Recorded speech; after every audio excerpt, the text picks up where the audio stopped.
Well, hello there and welcome. You are listening to the Kindness Matters podcast, and I am your host, Mike Rathbun. What is this podcast all about? It's about kindness. It's a pushback against everything negative that we see in the news and on social media today, and it's a way to highlight people, organizations that are simply striving to make their little corner of the world a little better place. If you want to join in on the conversation, feel free. Go ahead and follow us on all of your social media feeds. We're on Facebook, Instagram, TikTok. We're even on LinkedIn under Mike Rathbun. Check us out. And in the meantime, so sit back, relax, enjoy, and we'll get into the Kindness Matters podcast. Hello, everybody, and welcome to the Kindness Matters podcast. I am your host, Mike Rathbun. Thank you so much for joining us for this episode, for taking a half hour out of your day to listen to myself and my guest.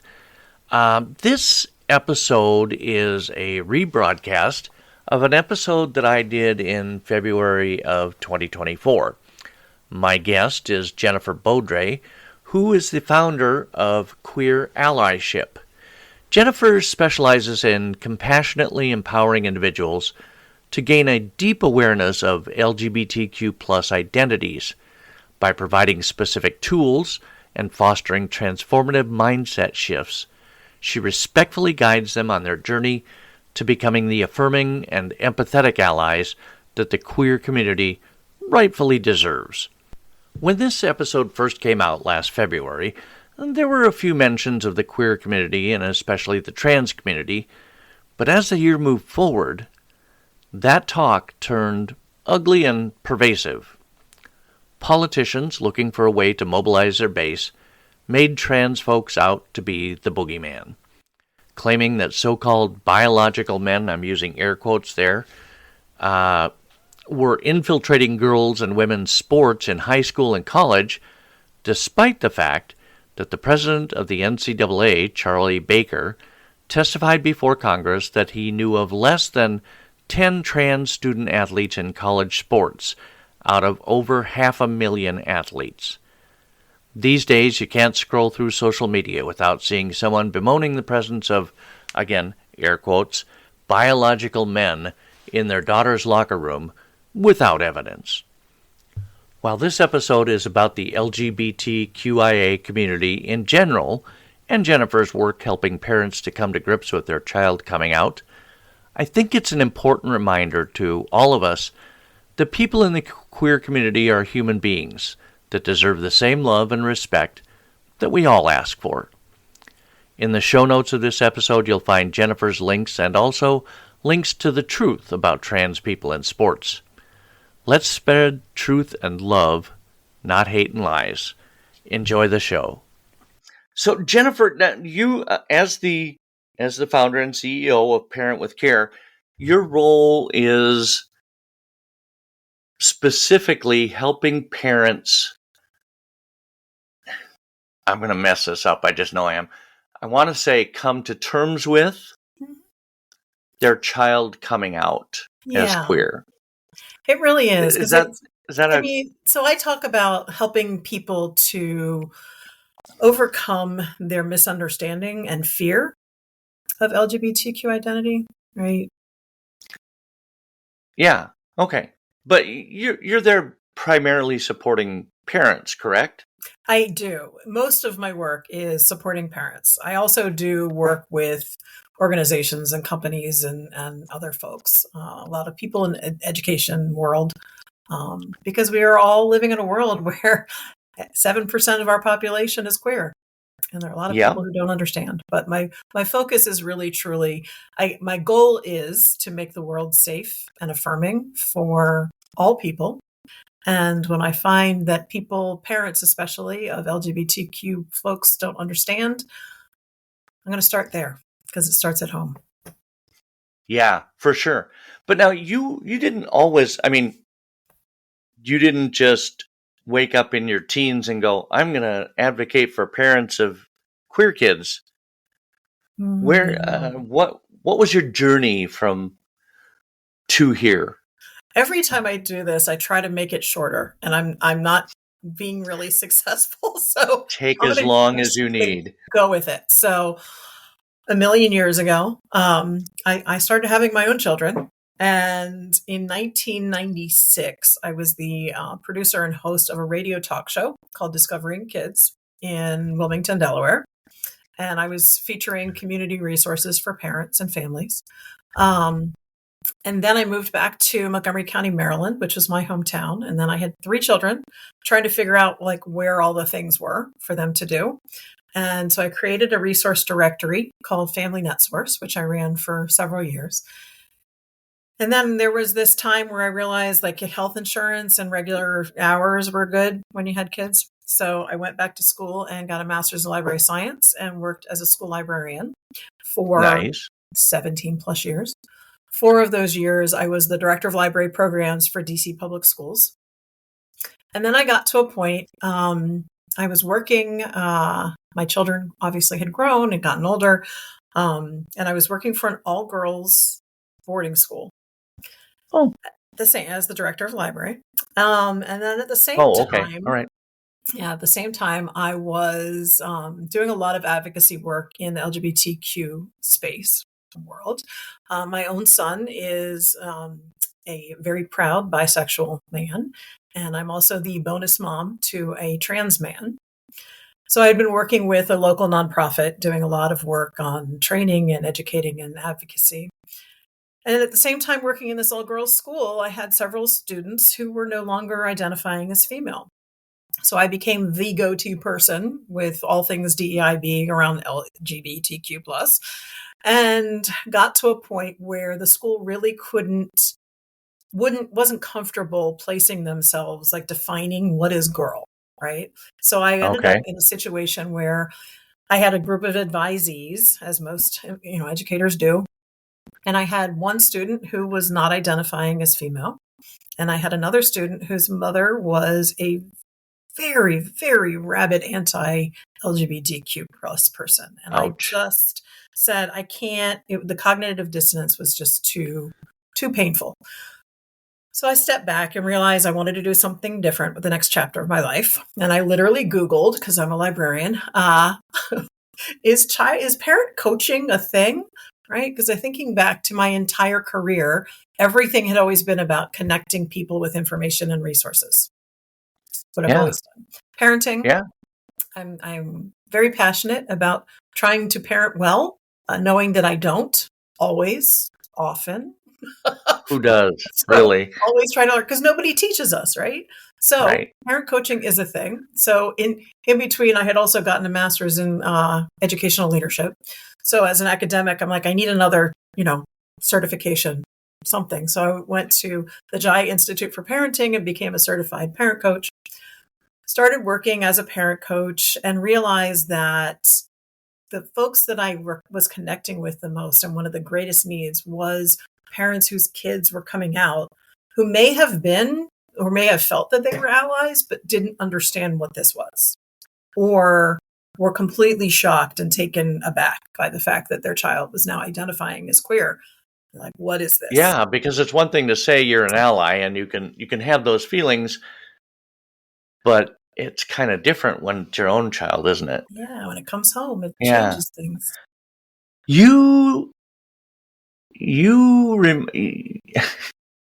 Why you? No. Why me? You impress me as one of those people, and I always admire people like this because I am not one like that, who looks around at the world and goes, what do we need? Well, we need this. Is there anybody doing that? No, there is nobody doing that. I'll do it. Is that kind of describe how you are? Yeah, I happen to have a T-shirt. I'm not wearing it today, but I have a T-shirt that says "Change Maker." And I often find myself in situations where I will stand back and throw the grenade and then watch things blow up and figure out how to help fix it. Some people just want to watch the world burn. Yeah, I don't want to watch it burn. I want to fix it before it burns. Right. And so, yeah, I do feel like this is a part, again, as an ally, right? I am a cisgender, heterosexual white woman. I can look at the world from a place of privilege and recognize that it's my job to help people who are in a marginalized scenario, to be able to educate and give space people, the space for people to feel their feelings about things and explore why we have these beliefs, and then, really truly shift people to becoming enthusiastic allies. Yeah. It and I'm probably, because I am also the parent of a trans man and a gay man. And, I say I'm an ally. I do my little posting on Facebook that says I'm an ally. I've never been to a pride event. So Yet.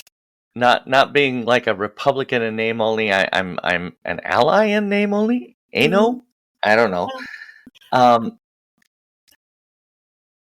love my kids. And really, I mean, that's what it all boils down to, right? Absolutely. Because, And I want to say, go not ahead. everyone, allyship is a verb, right? We are active allies. For some people, that is being that active, supportive ally for your child. And that can be all it is. And that is huge. Other people are going to go out and, wear rainbows all the time and blow it all up everywhere. I'm not, I wear a rainbow wristband on my watch, but I am not dressed top to bottom in rainbows. Right.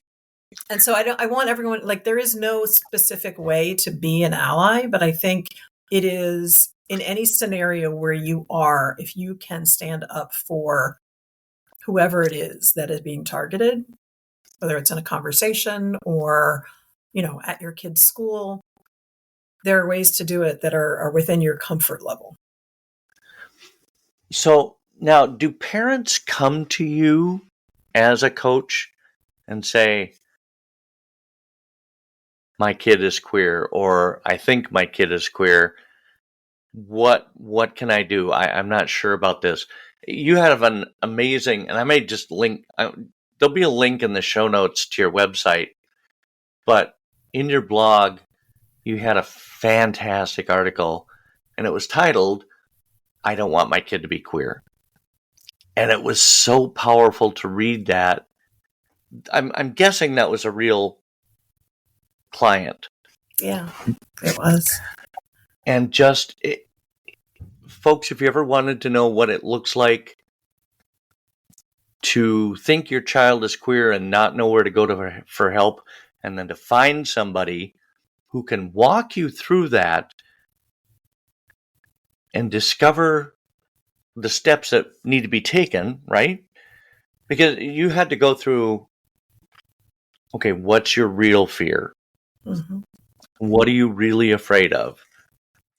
And I'm not going to spoil the article because I think everybody should read it, but it was just fantastic. So they come to you and they say, help. Are there a lot? Yeah. You figure it is, again, 7% of the population is queer. It's not a small amount. No. And it's the percentages are greater for Gen Z, right? And I think one of the things that I want to make clear is it's not that all of a sudden there are all of these queer kids, right? Or that social media is making them queer. I think what is happening is that we have a lot more language to explain all of this. We have a lot more visibility of LGBTQ plus people in media and other spaces. So there is, in some places, a lot more acceptance and affirmation, right? So in a lot more places, kids feel more free.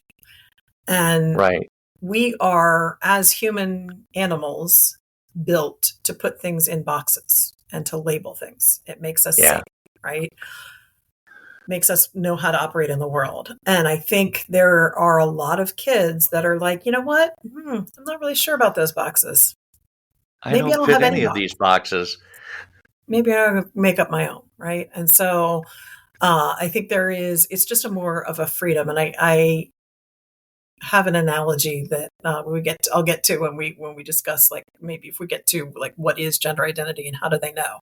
Um, but I think it is really important for people to realize this is not a new thing.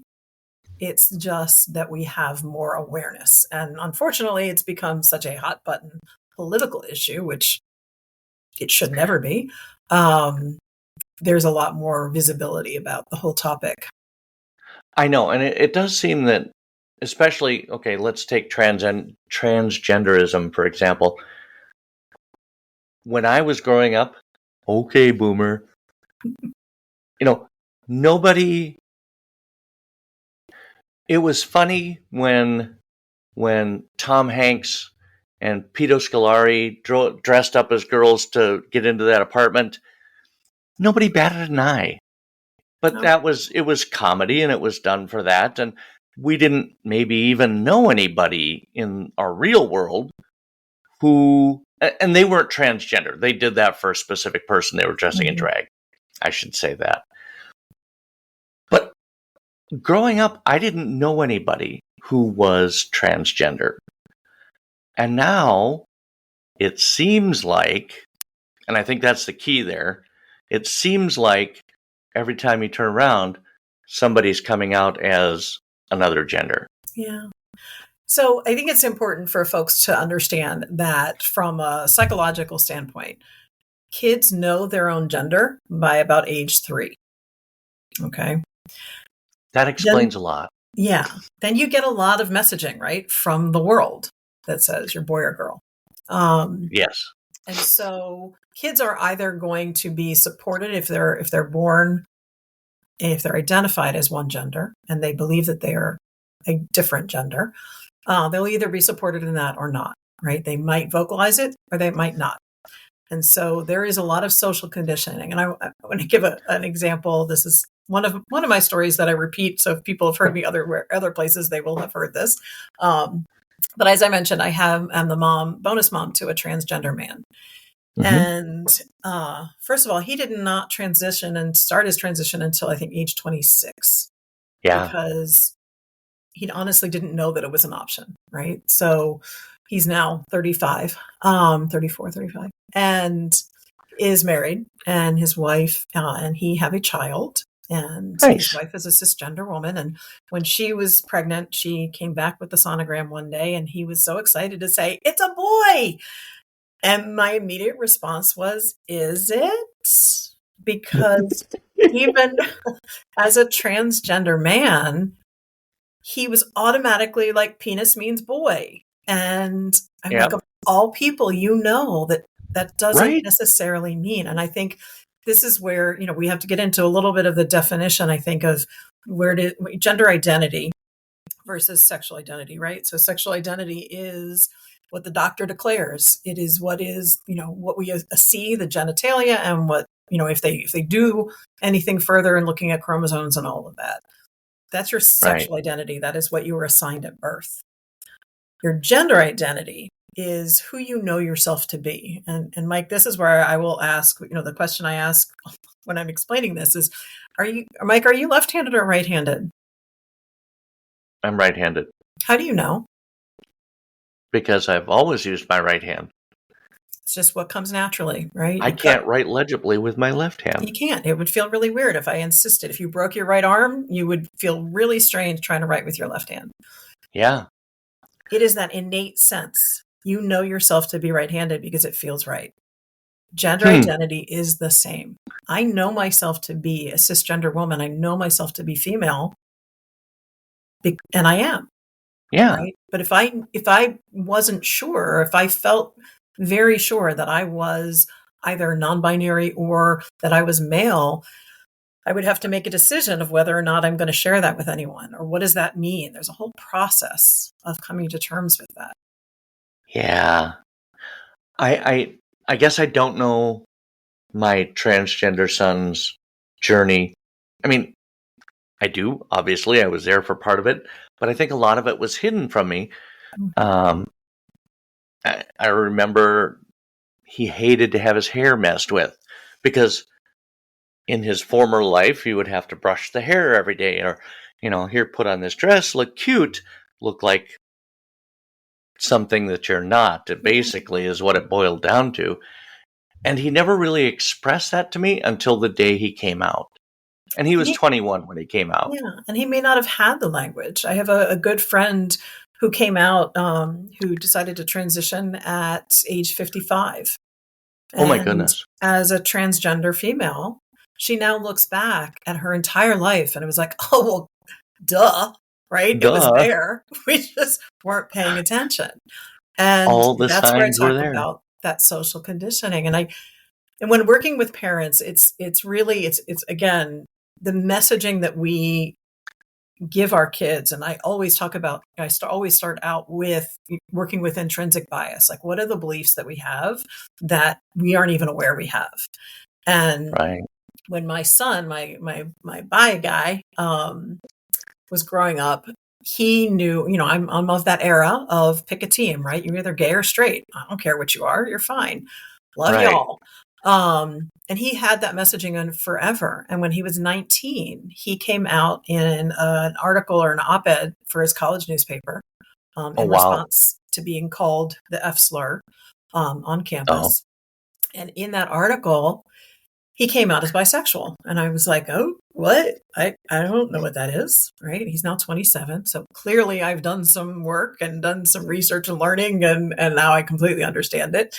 But we were talking just a few months ago about his coming out story. And he said, he explained to me that messaging that he had gotten from me forever of boy, girl, pick a team, straight or gay, caused him to deny his bisexuality to himself and to me for a very long time. And that, so, again, even somebody who I considered myself an ally forever still had a lot of learning to do and still has to go back and repair some of the damage. Yeah. And I've told this story, and I've told it on air before, and I may end up cutting this out, but when my son came out as trans to me, it was in the fall of 2015, and I had lost, my mother had passed away in April of that year. And I said probably one of the most hateful things you could say to somebody in his situation. I said, well, first of all, I said, I love you, which is a good first step. And then I completely trashed it when I said, great, now I've lost my mother and my daughter. Ooh, and even ouch. Now saying it, it's just like, I kind of want to, and I apologized later, obviously, but I think it still sticks with him. We make mistakes, and I know it was a mistake, and I've apologized for it, but but you're a human being. There. It is. You're a human, and this is, it is never, ever, ever too late to repair.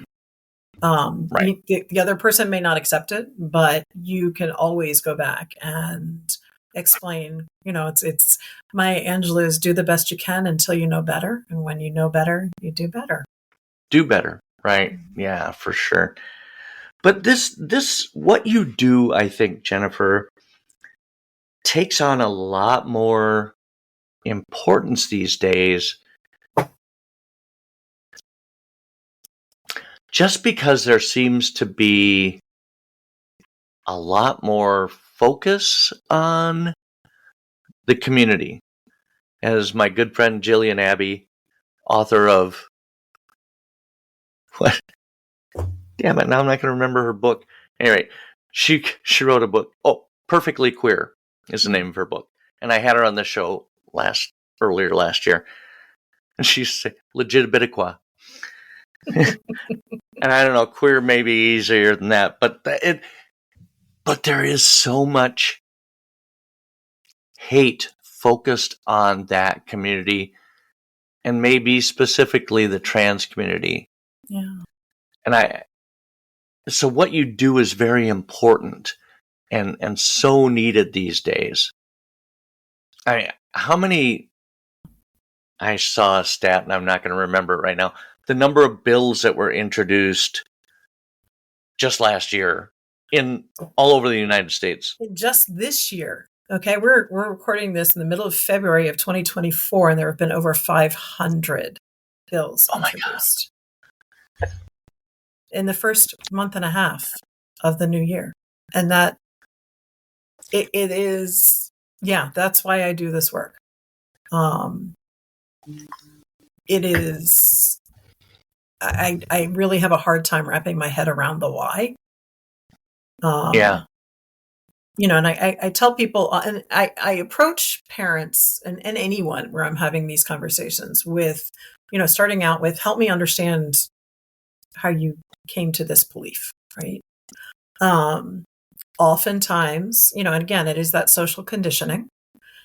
Right. And so I try to dismantle and pull apart as many of the false beliefs as I can. And we often get to a place where it's, people will pull the religion card, to which I respond. One of my daughters is a Lutheran pastor, and my son-in-law, her husband, is a Presbyterian pastor. And I have it on their good authority, and they went to one of the most prestigious seminaries in the country, that God loves everyone. Period. The end. And we're supposed to do the same. Yep. And so I'm pretty sure that. Go ahead. I say if your religion is leading you to hate anyone, you're doing it wrong. Amen to that. See it on a t-shirt all over the place.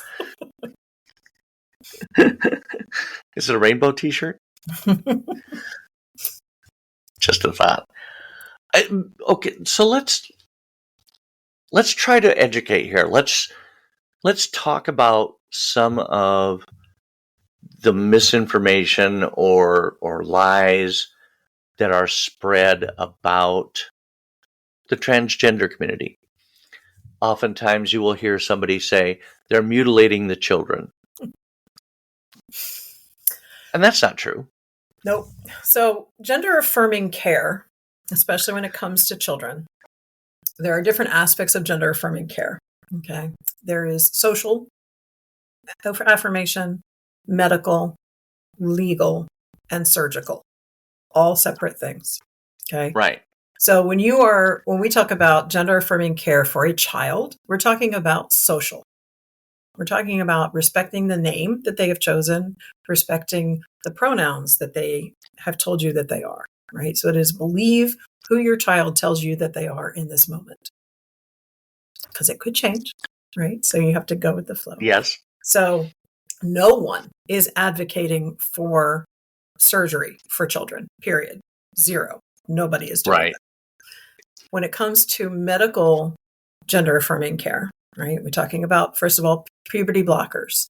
Puberty blockers have literally just put a pause on puberty. It's just a hold. Right. They have been used for decades on children who have precocious puberty. Children, little girls who are getting their period at age 7, 8. Oh dear. Right?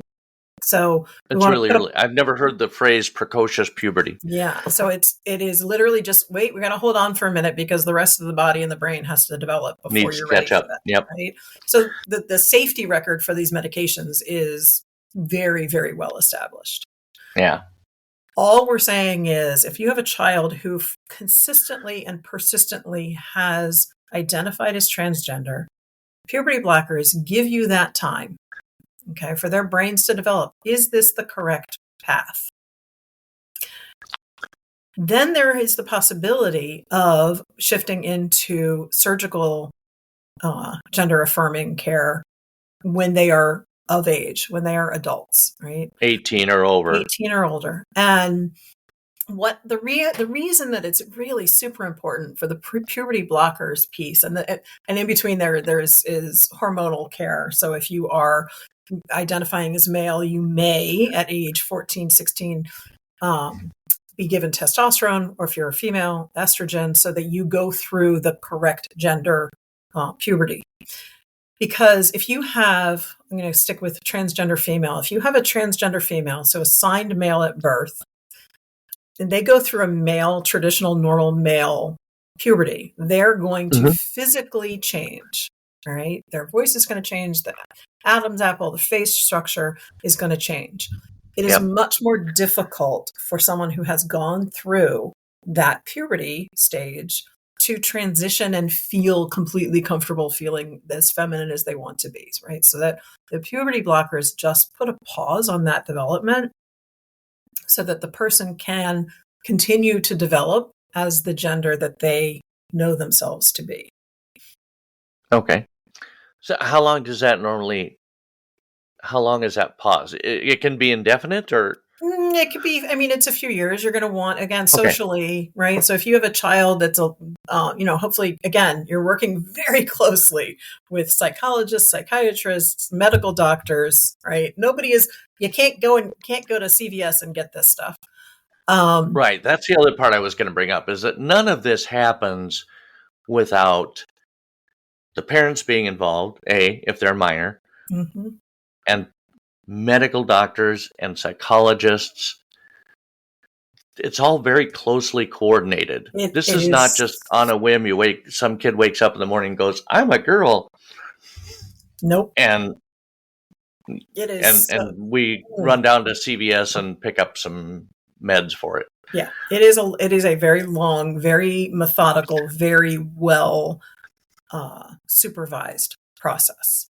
Yes. And so ideally, you're going to be working with your gender affirming team before your child begins puberty. And there's many ways that they can determine whether that's happened or not. So you start puberty blockers, and then you're watching to see, like, when are the peers starting to go through puberty? When is the child emotionally ready to go through puberty? Right. And then you'll switch to, the hormonal therapy. And just so you know, so if you have an adult who has gone through puberty, right, in their 20s, 30s, 50s, if they start going through gender affirming hormone therapy, they're going to go through a second puberty for the puberty for that gender. And you know what? Puberty's not fun. So how about we just it's not fun for anybody. Nobody. Yeah, I know my son. Yeah, he, at the time that he told me, again, he was 21, and he had just, I think right after he told me, he started on testosterone. And it was years before he had top surgery, and another many years before he had his hysterectomy. He hasn't had any other kinds of surgeries since then. But I mean, last year he finally got his name changed. Yeah, and his sex changed on his driver's license. I was so happy for him. That's wonderful. So it's all becoming real. It is, and I think it's so important for people to understand how affirming that is. And when I tell parents, and I don't focus as too much on the scary statistics, because they are terrifying, right? And so every parent is afraid for their kid. But knowing that you have the ability to literally save a kid's life by doing some very simple things.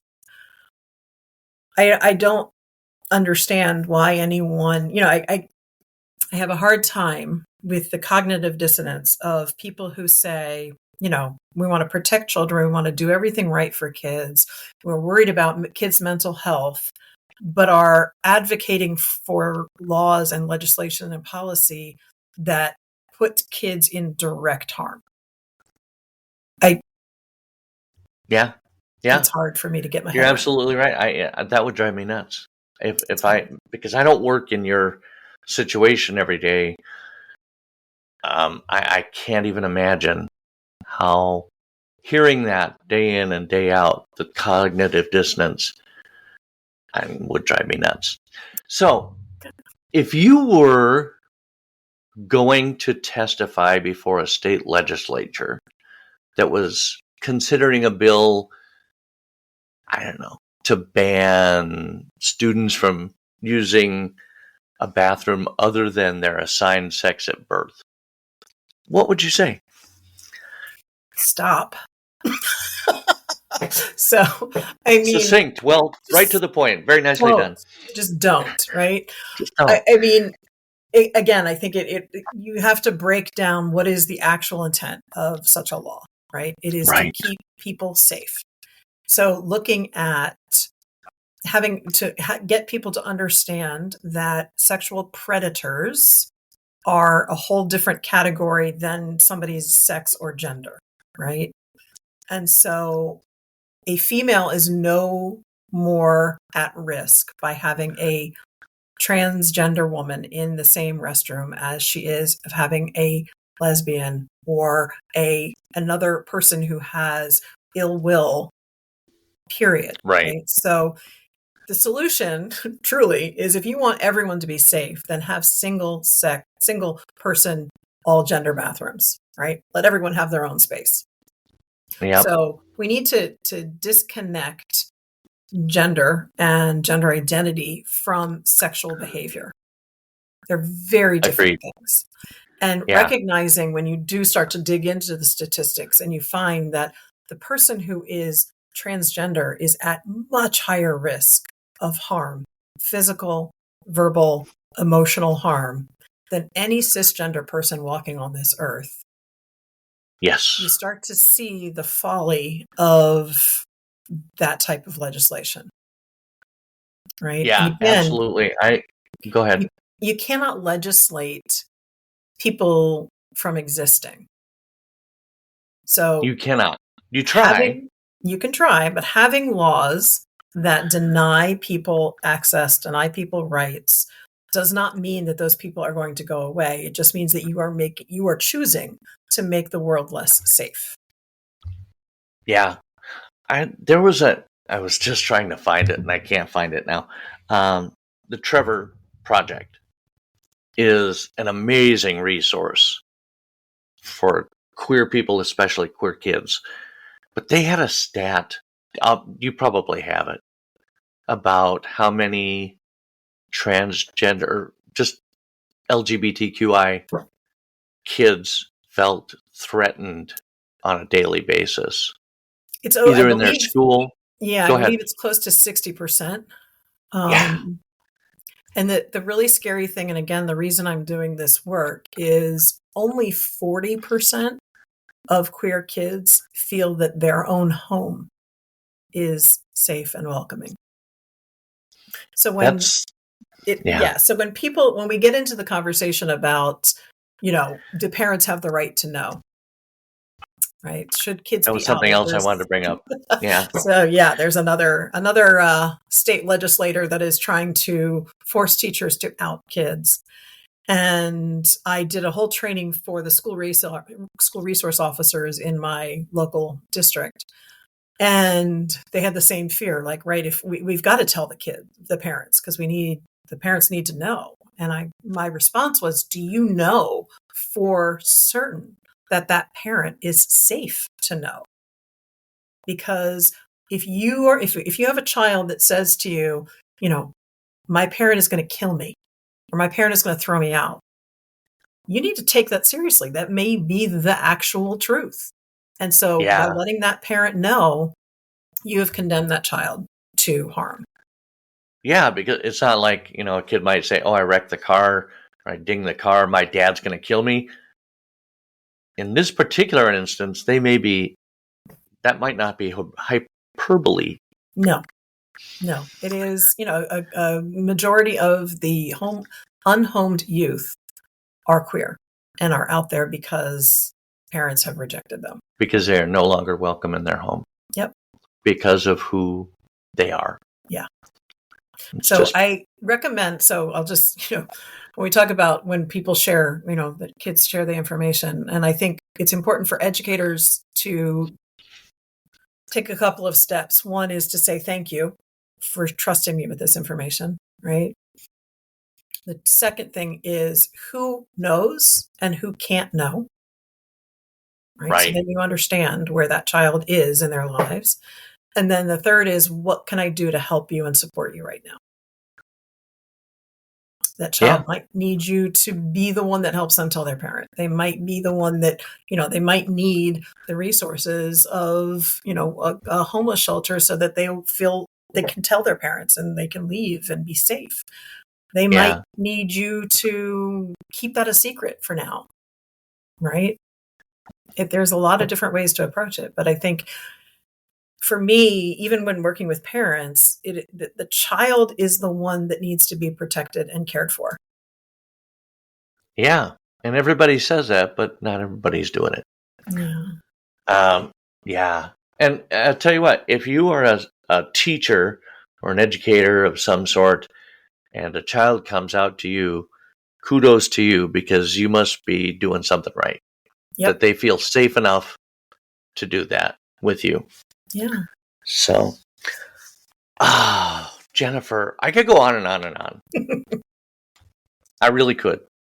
I appreciate it. Because this is such an important topic, and it's dear to my heart. I'm so glad that my kids did not have, well, I don't know about all of them, but at least the one. I don't think he may have been questioning it at the time, but it wasn't public knowledge. So any bullying he got at school was regular old bullying. Not. Don't even get me started. None of it's good. Yeah. Not about it. Yeah, not about that. So, but God bless you for what you do, Jennifer. I think it's so great, and I'm so in awe of you, and I so appreciate you taking a few minutes to come on and talk to me about it. I'm going to have you back for sure. I would love that. Absolutely. Fantastic. Thank you again. I appreciate your time, and I appreciate what you do, and keep fighting the good fight. Thanks so much.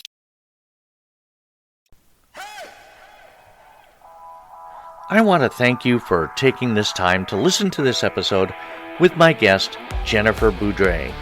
I hope you're able to take something positive from the time you spent with us.